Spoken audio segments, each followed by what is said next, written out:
شنو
باش تخرج بالسكية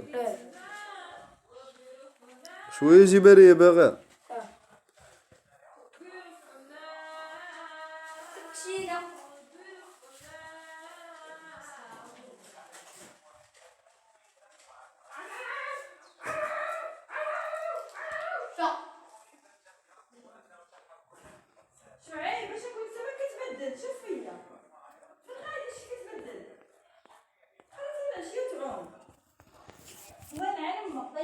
كتغاوت والستريم مطلوب.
Oui, mais donc.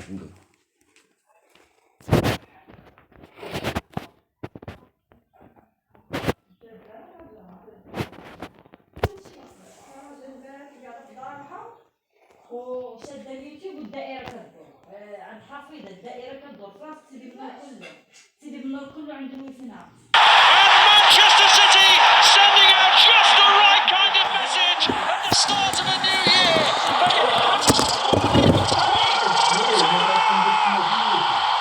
And Manchester City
Oui, il fait l'attendre. Towards Aguero. Little first. Slightly caught one with a hand. To prep. Didn't really see Gundogan coming. Rodri. There's no doubt this Manchester for the season give you a chance. The ones of the last 2 seasons, just emphatic in every department. Reds feathering up on the Blues in the shape of Sterling.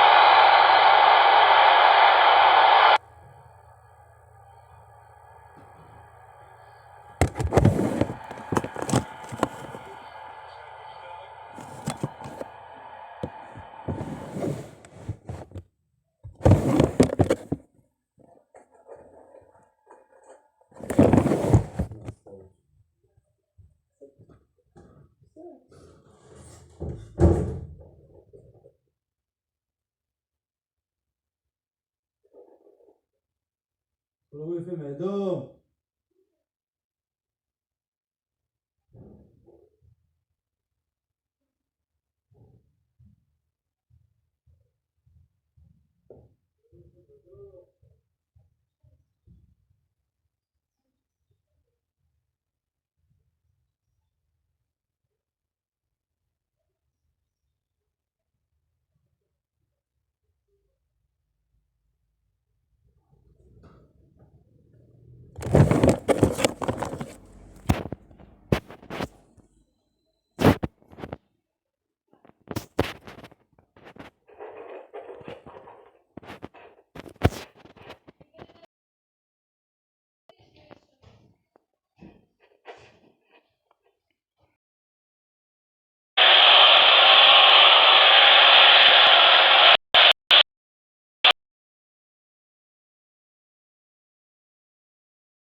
First touch for Sterling.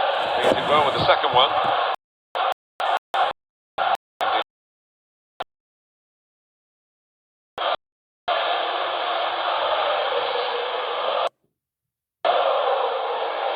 Confirmation. It's dominating the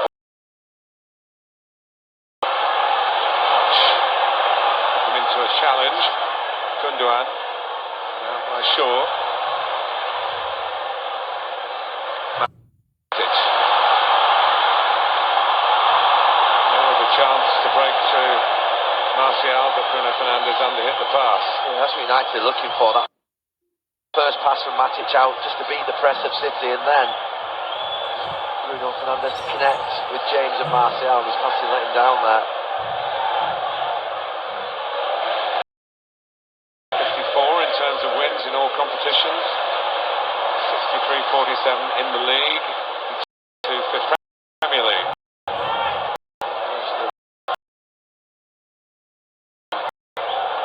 7 or 8 years. Sterling.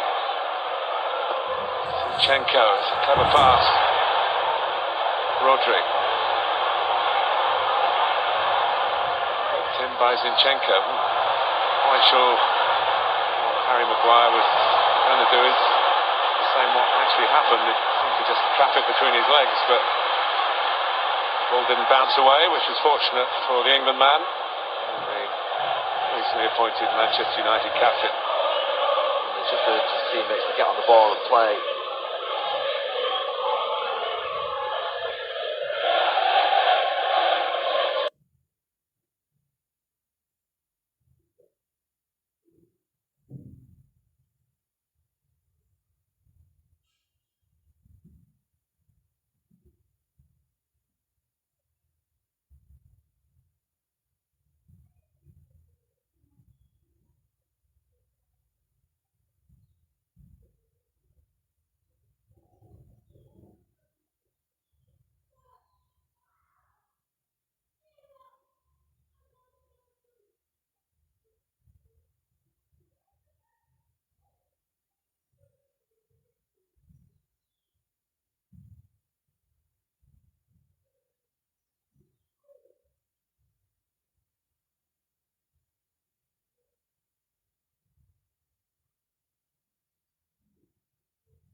يبدأ أساسيا اليوم على حساب كايل ووكر. كرة لمحاولة رأسية من زينشينكو، عادة أمامية ملعوبة إلى رحيم ستيرلينج، يبحث عن التقدم لإندلوف على مستوى التغطية، وبعد ذلك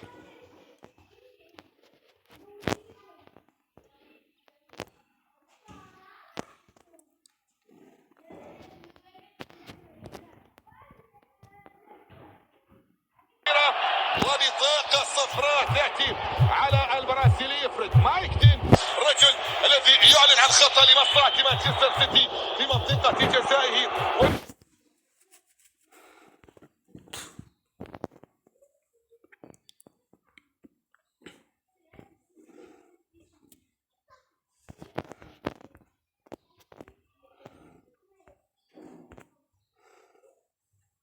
There's this contact.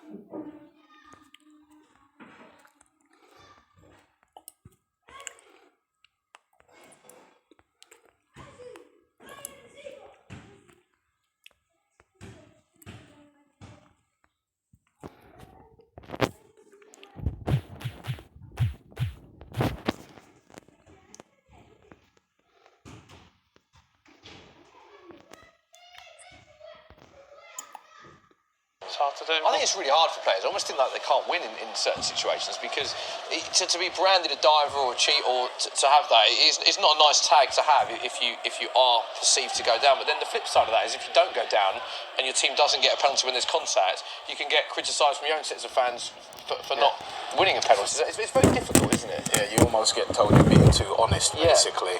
But when back in my days, I used to say it to the ref. I used to say, so are you going to blow the whistle or not? I used to say to him, he goes, well, I thought it was a free kick, but you stayed on your feet. I said, okay, cool, next time I'll just dive there. So you've had that conversation with refs? Yeah. They've said that?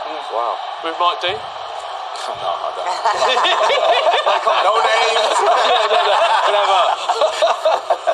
But it's hard though, isn't it? If you're Chris Wood, you're 6'4", he's a big old lad.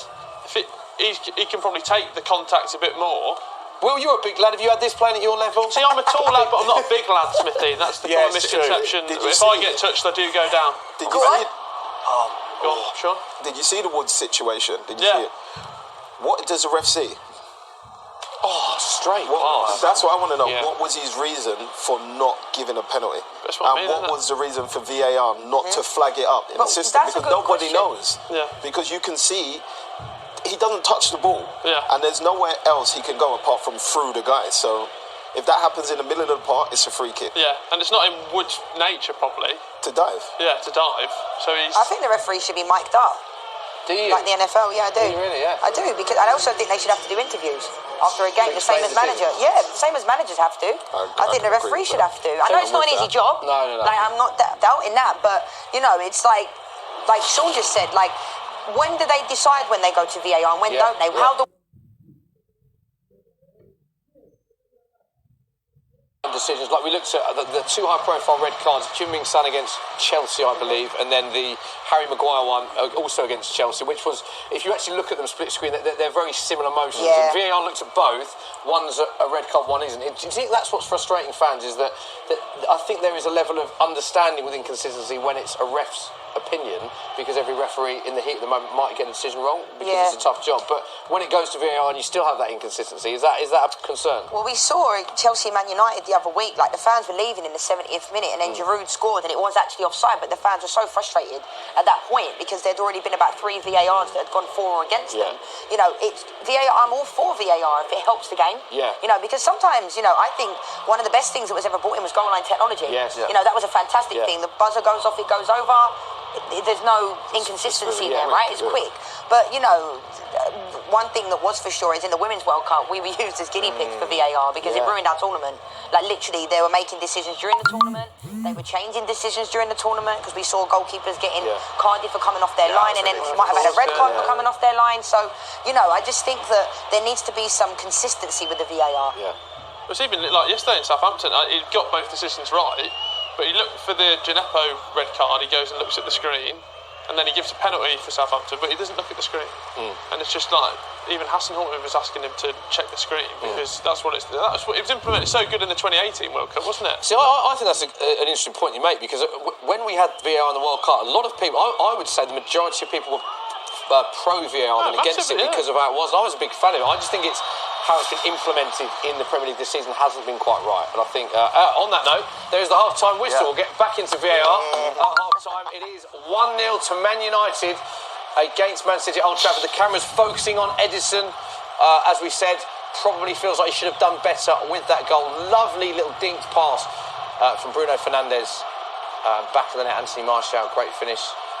And a few incidents, we just saw Mike in there, a few incidents to talk over with regards to VAR. Pep Guardiola will have a lot to say. Sean, with the Man City hat on, looking at the subs that you've got, do you expect Pep to change it? I mean, as always, looking at Man City's bench, not bad, is it? It's got a few we've got a lot of depth, I'll give you that. But no, I don't think he'll change it yet. Apart from the goal, which I think was a lapse in concentration, I feel like the half-time between both teams, apart from chances, we both have had that fair crack of the whip. It's just that I feel like Man United created a tad more and they've taken a chance that they got, whereas I feel like City haven't. Okay, well, what are people saying on the stream, half-time? Just all over Twitter is now apparently VAR did check the Fred incident and they didn't give a penalty for it. Interesting. But then it gave him a yellow card for a dive, though.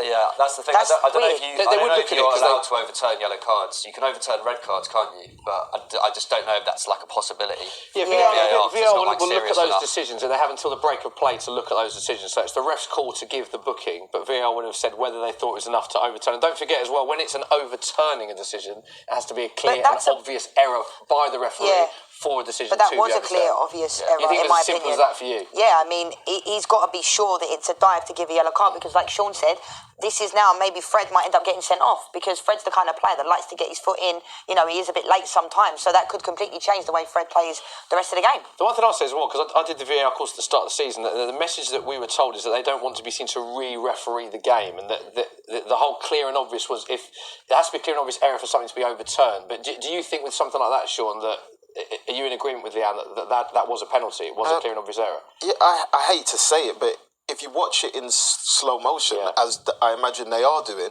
they're seeing some form of contact, whether it is a lot or is a little. Because we saw it once and we it's felt still that way. contact at the end of the day. And now, of course, I don't want Man United to have a flipping penalty, do you know what I mean? But at the end of the day, it is what it is, do you know what I mean? You see the contact, so you have to give what you see, sort of thing. And like I said to you, it's the same with the situation in the Burnley game. We've all seen it, but some reason VAR have decided it's not a penalty. So who determines whether it's a penalty or not? Because surely the referee needs to go and see it himself. I feel like if VAR get involved, I feel like every referee has to go and look at the monitor. That's another good point. It's another difference between how VAR is implemented in other leagues and in tournaments is that you do see a lot of on-field referees go to the referee's review area, the monitor, which is usually by the tunnels, the dugout. But it very rarely has it happened this season that referees have gone to look at their own decision. But like, I did something, I think it was earlier this afternoon with obviously Cammy and Alex, and he went over to the touch in Southampton. Why has that just never happened in any other game? Why is it only that game? I just feel like I said, if VAR do get involved with a decision, I feel like the referee should go and have a look at himself, because then if he doesn't, then he's not actually making the decision anyway. So what do we need him on the pitch for? Yeah, it's true. Especially offsides in the air, red cards and penalties. Have a look at the screen. Yeah, have a look at yourself. Job sorted. Give your opinion.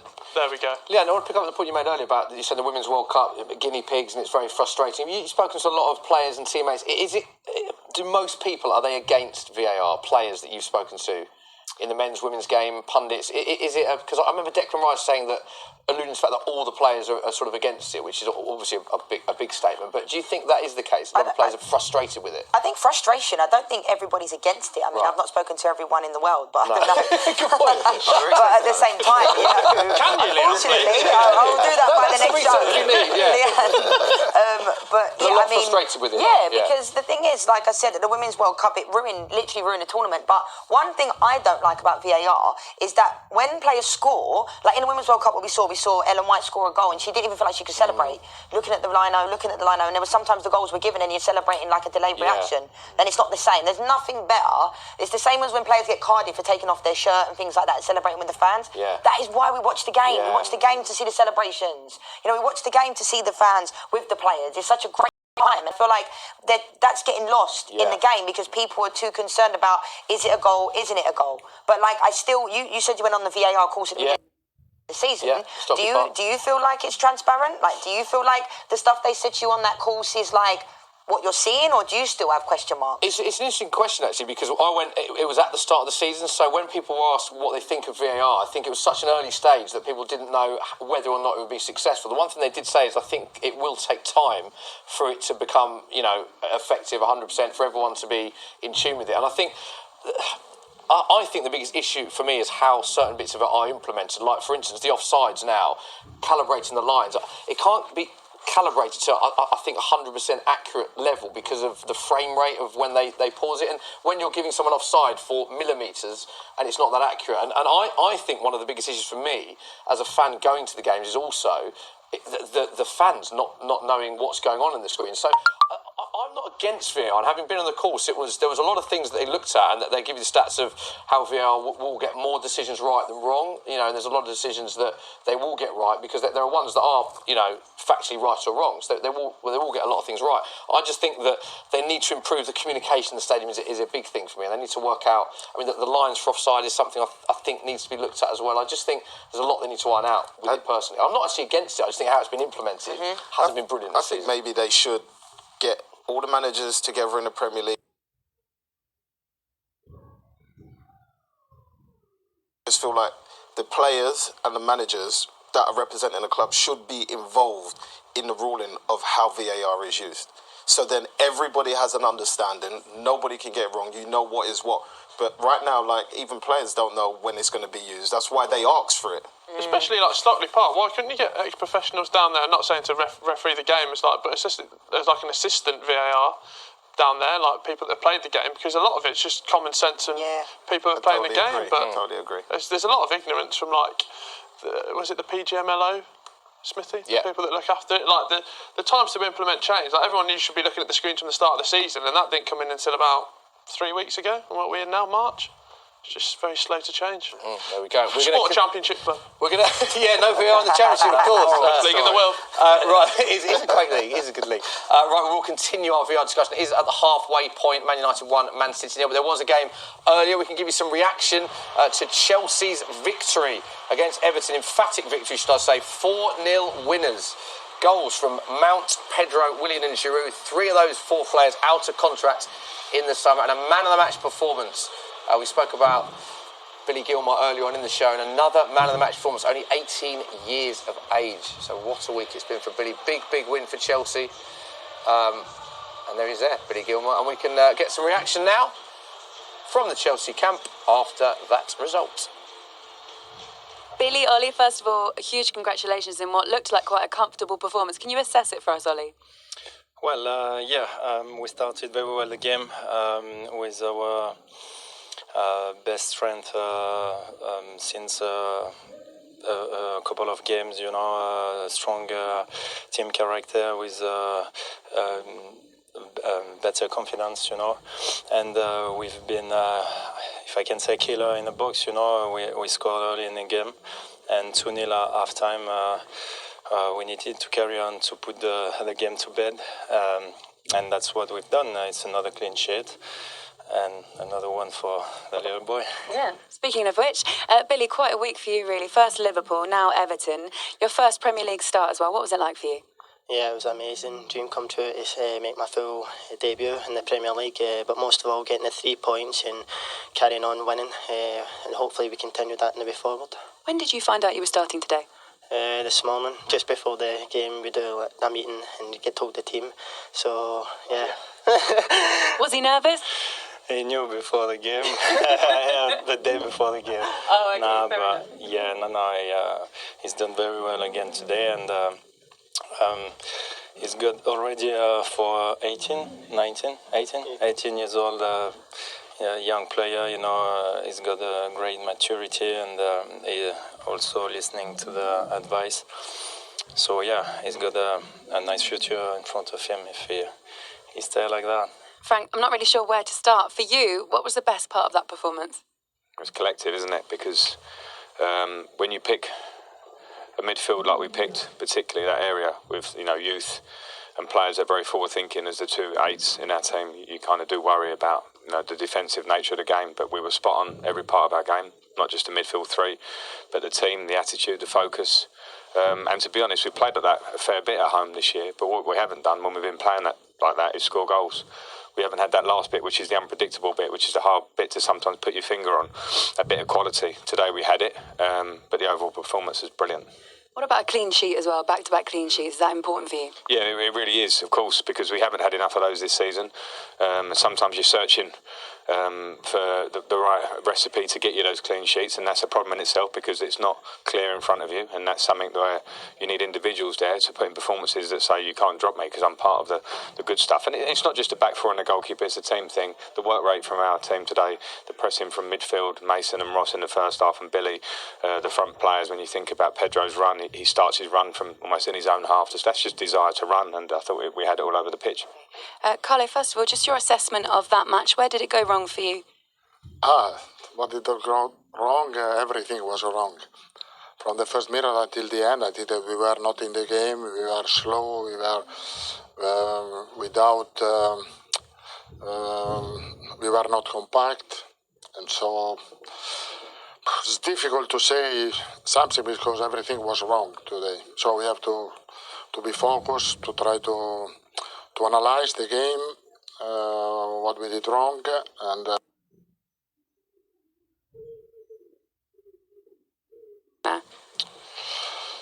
we were too slow. We lost a lot of duels in midfield, and of course we were not in the game. So usually we were used to play different game. Today we were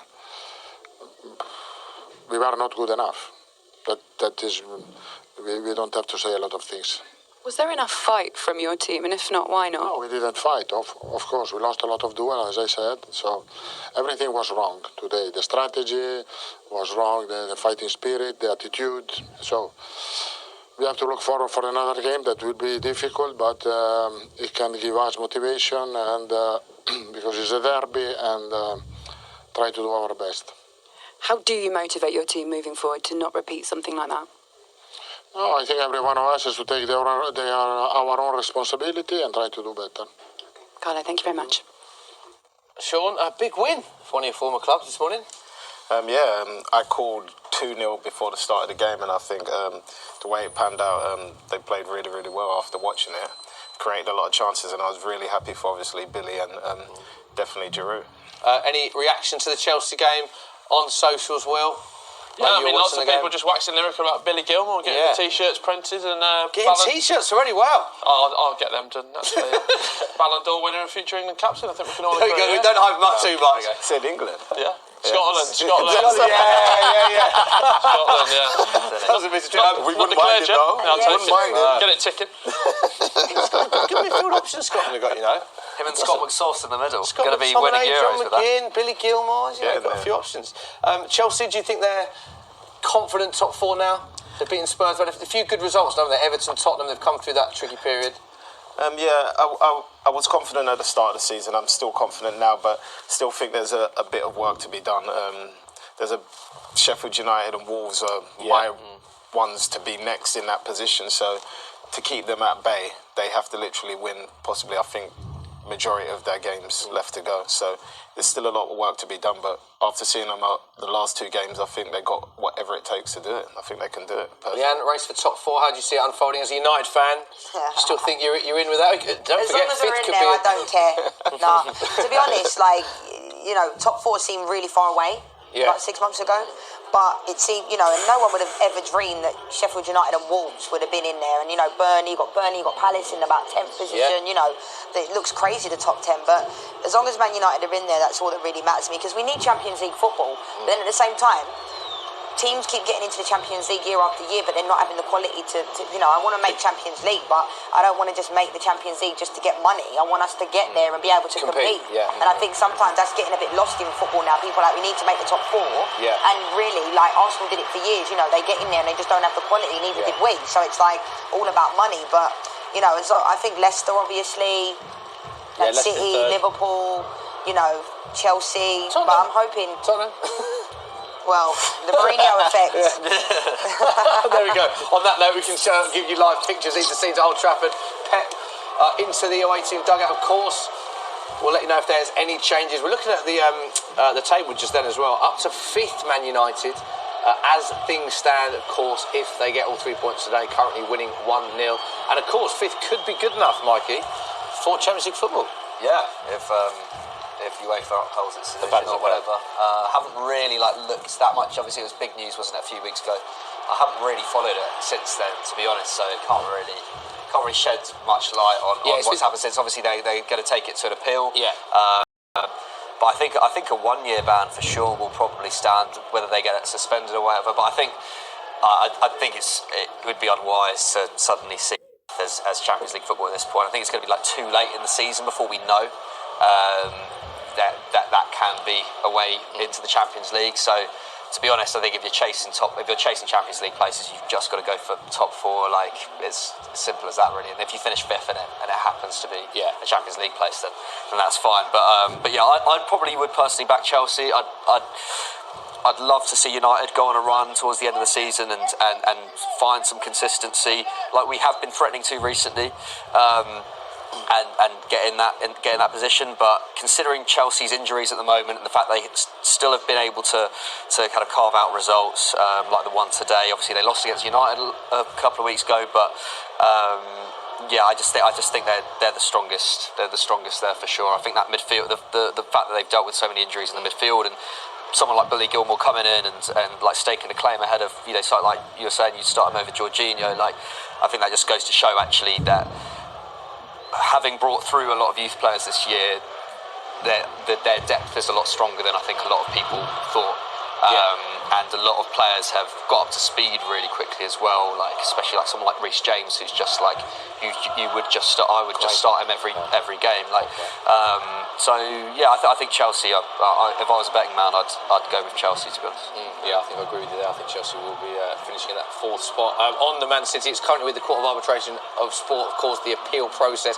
It was February the 14th, the City were told they'd be banned from European club competition for the next 2 seasons after being found to have committed serious breaches of UEFA's club licensing and financial fair play regulations. City will also fined 25 million as well. So they're currently in the appeal process with the Court of Arbitration of Sport, and we await to see the outcome of that. That was offside. There you go. It is offside. Wow. It's going to swear then. Don't swear, Sean. There we go. Sean, we're just looking at replays there. You got a bit excited? Yeah. Well offside. Wait, is it that far? Brandon playing on? It's He's not offside. that far.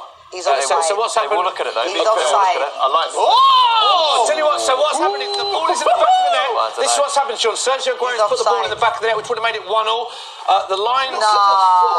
It's been flagged. Yeah. So the goal was disallowed because the flag did go up, but they're looking at it for VAR and they've put the lines out and they're checking the goal for offside. No way. This is what happens. No way.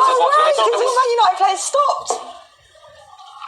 Yeah, so the flag went up. We're looking at the replay now. Aguero went through one-on. Fantastic finish, by the way. It's a goal. It's a goal.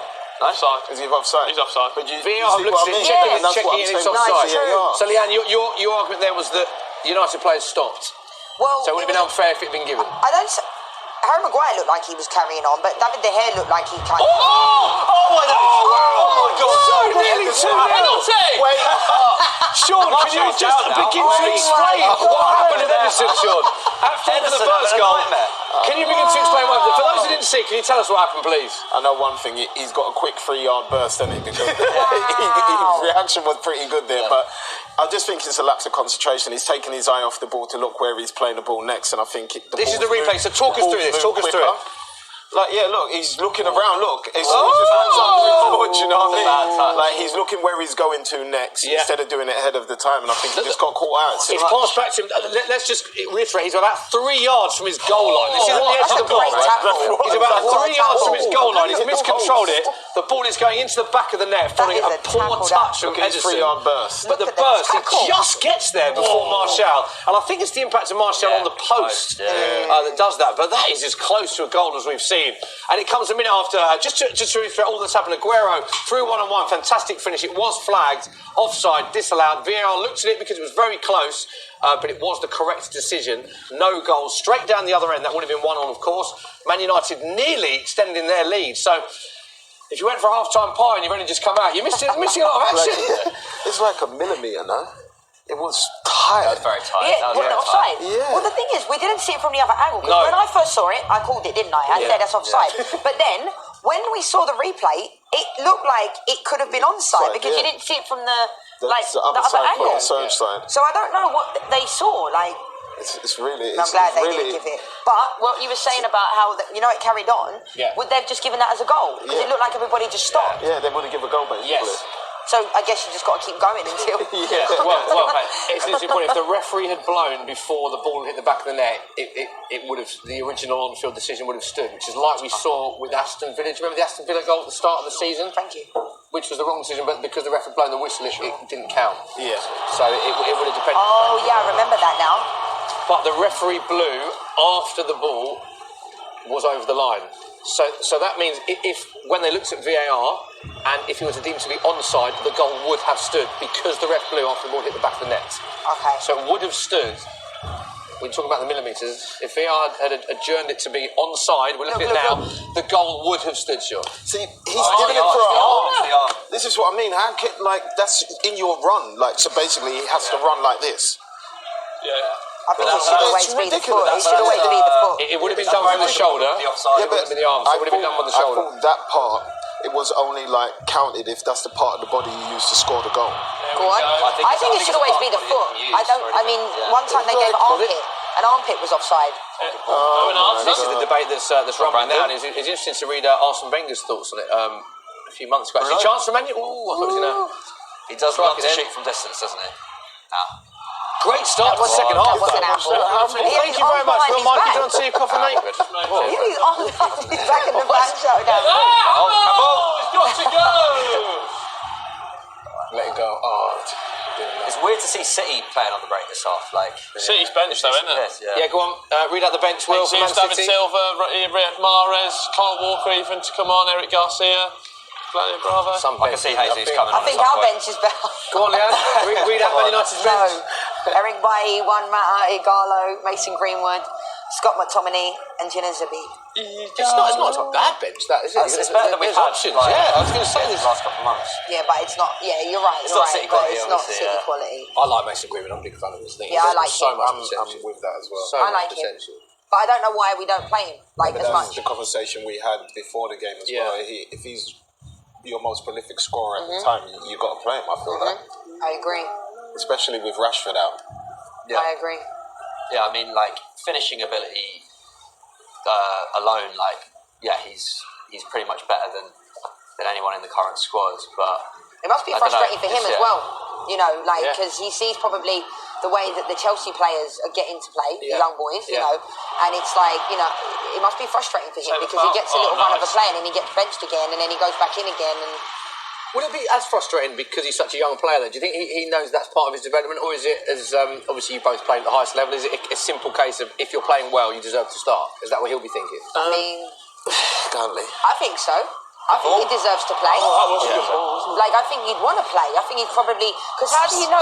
How do we know that it helps your development if you are treated like that? Yeah. How do we know that? But the other day we were chatting about earlier about Marcus Rashford saying he's sometimes had too much game time and it may have led to certain injuries. I looked at the minutes recently that Marcus Rashford's played over the last 3 seasons, and it's so much game time. Interestingly, same with Harry Kane, who's also injured. So whether that's just both coincidence, I don't know, or but you think simple as that, he's playing well, he should be playing. Yeah, I think so.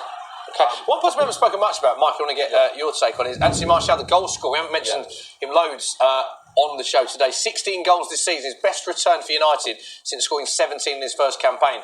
But this is really interesting. Against the big 6 in the Premier League since the start of last season. Oh, he's bossed there. 10 starts. No way! Come on. Since the start... sorry, Will threw me off a bit there. Versus the big 6 in the Premier League since the start of last season. 10 starts, 8 goals. 10 starts, 8 against the big 6? Against the big 6, that is impressive, isn't it? Very impressive. That's actually taken me by surprise. I know he's been good against the City the last couple of times he's played them, I didn't expect that from him. But I guess he has he doesn't turn up on the big days. And I think against the big sides as well, in the way that we set ourselves out to play against big teams, he does have that little bit more space to run into. I think maybe a little bit more space between the midfield and defence, especially when we're playing on the break. So I think maybe these games just suit him a little bit more. And like today, also had a bit of luck with Ederson, palming his effort into the net, but still a decent strike. So we're talking about Pogba earlier with the inconsistency being an issue. Is that an issue with Martial, do you think, as well? Because some days I see Martial and before, weren't we? And especially after the Rashford injury, you definitely sense that Martial just looked so isolated without that support. But I think fans love him though. Martial is like a proper fan favourite. Even when he's not playing well, the fans love him. I like Martial, but I just think again, like what you're saying about his consistency, and for me, he was playing 1 in every 7 games well. This year, I think he's done better. Clearly, he's quality, but the frustration is he doesn't show it enough. And I think with Man United, my frustration for the last couple of years is that you just never know what Man United is going to. We don't have any players that I'm going to get that out of them. Like when we had Van Nistelrooy, you knew he was always going to score. Of course, yeah. David Beckham was always going to put the ball in the box. Joaquin was always going to put in a tackle. Like with our team, you just don't know who's going to turn up. Chance for Good save. Big chance. That Phil Foden with a strike. What a strike that was. Phil Foden with his left foot must have been about 25 yards. It looked like he cut across it, to be fair. I think it took a deflection. Oh no, it did take a deflection. And a lovely save from David De Gea. It's a great save. We're going to replay this now. Good strike, Great technique on that strike. Probably hitting the bar, do you think? Difficult to tell from that angle. City whips in. Ooh. But lively second half start. This 56 minutes on the clock. I think the problem with all over it, ref. I think the problem with Martial, like we talked about before, is I think if he's not scoring in a game or he's not getting the best service, he sometimes doesn't offer that much else. Like he's not that creative, doesn't really create many chances. Obviously, is a really good dribbler, but like playing as a centre forward, he's not going to get the chance. He doesn't get the chance to do that as much as when he was playing off the left. So, I think that's maybe it. It's just he doesn't have maybe that all-round centre forward play that we've loved to see from like say Tammy Abraham this season, and plenty of other like centre forwards who I can't really think of right now, but yeah, I think that's maybe just an element of his game that he doesn't necessarily always excel in. I think his link-up play is good, but maybe he just doesn't create enough. I feel like a major problem he's had for me when watching him over the years is when he does start to get a good run of consistency, he tends to get injured. I feel like if he can stay away from injury, I feel like the consistency will just grow and grow, because that does disrupt a lot. Liam will tell you in the game. Yeah, it's true, 100%. No one's denying Martial's quality. He does things where, like my dad's an Arsenal fan, and he always says he'd love to have Martial at Arsenal. And I actually think Martial would not that wanting to leave Man United, but I think he would suit Arsenal. I think he would suit Arsenal. I really do. But he's a bit frustrating sometimes because he either plays really, really good or awful. There's no in between. Cancelo there, giving him a little one back. 57 minutes on the clock, still 1-0. Great start to the second half. You pleased with how Man City have started the second half, Sean? Although they did start the first half well. That's horrible, that. It didn't look like he even touched it. Leanne, that's horrible, that. Sean, he didn't even touch you. This is what we want, the debate on the getting sofa. booked, look. Mind you, it's Mike things that you never know. Yellow When he booked him for card is diving. Mike D, smile on his face, it's great to see. Yellow card is the decision from Mike Dean there. Yeah, I'm pleased with the way they started, but like you said, we started like this in the first half, and people know in games like this, when you're playing big teams, if you don't take the chances you create, whether they're half or not, you tend to end up on the receiving end of something, which we are at the minute, so hopefully it changes. Sean, big double sub. Not a bad two names to bring on. Gabriel Jesus, and I think that's Riyad Mahrez. He's just bending down to put his shin pad on, but they were the two. Aguero coming off. Reaction to that? Obviously, it's a surprise, as much as a surprise to me as it is to you guys, but I feel like it's not a bad sub to be able to bring on at that time. Do you know what I mean? You know what you're going to get. He's going to run in behind a lot more. He will create a problem just as much as Aguero does, and I feel like he may open something up. And Bernardo Silva's the other one. With Mahrez coming on, he can get free kicks in dangerous areas through the way he dribbles, so there's another opportunity for creating a set piece there that we could punish him from. I think bringing Mahrez on makes that Jesus substitution more dangerous. I think Yes, the way they played against Man City, against Real Madrid a couple of weeks ago, they were just unplayable almost. I totally agree. Yeah, and if you're Aguero though, what was that like as a player? Give us an insight. It's a big game, a derby match, and your number comes up when you're having a good season, you're in a bit of form. How frustrating will that be for him? Yeah, I mean, it is frustrating, especially when sometimes with coaches, sometimes you know when you're going to be coming off because you do, like from training. Like they sometimes, like especially in the women's game, I don't know if they do this in the men's game too much, but they'll switch players in training, and you know when you're not going to get on in the game. So I'll say to my mum or dad, I'm like, I'm not going to get on tomorrow, and they're saying to me, how do you know that? And I'm like, I can tell from training. You know, if you're not in the set pieces at all, if you're not in stuff. But someone like Sergio Aguero, he, for me, is one of the best centre forwards ever in the Premier League, and I don't think he's ever got the PFA Player of the Year. And he never gets in the Team of the Year. And it is astounding to me because he is unbelievable. You know, still kills me now every time I think of when they scored that goal against QPR when we lost the league that day. Like, I never forgave him for that, but he's a fantastic player. Unbelievable player, isn't he? Yeah, brilliant. But, you know, I think... I just don't think he gets the credit he deserves, but hopefully, you know, having those kind of players on the bench for Manchester City, I mean, I think hopefully Man United, we might bring on McTominay. Do you think maybe you'll see to him count this them, game? hopefully. Maybe. Oh! I don't think we're going to go this whole game 1-0. I don't think it's going to stay 1-0.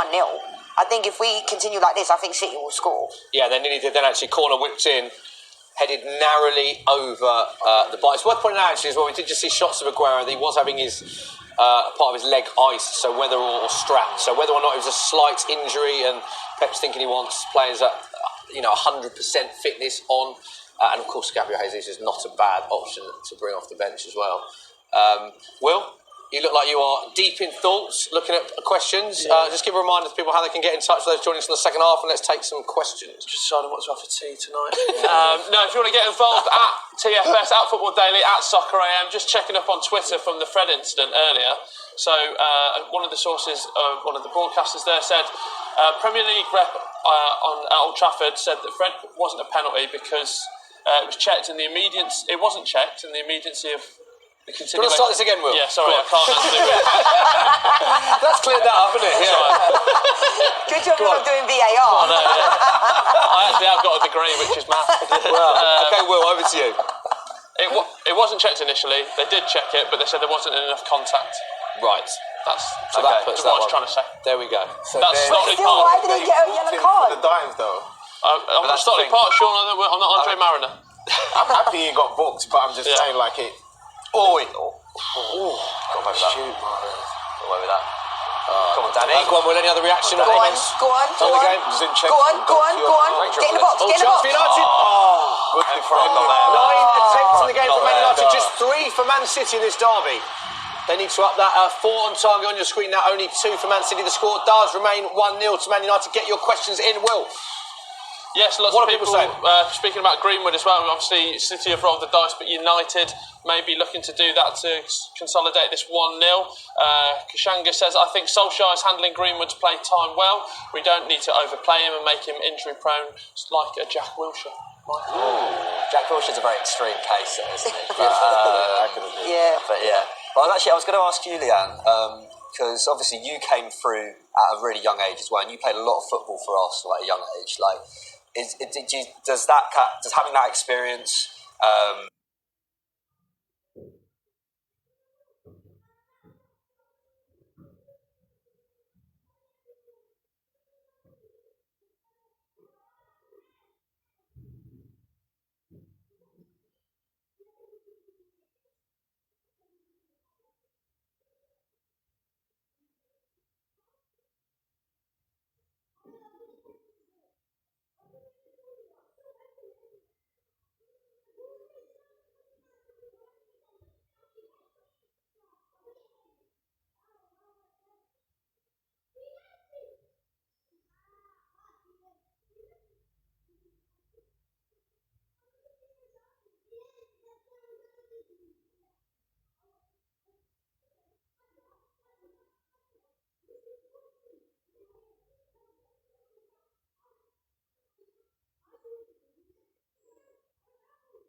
خلينا خسران حاطه في البيت كده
Gracias.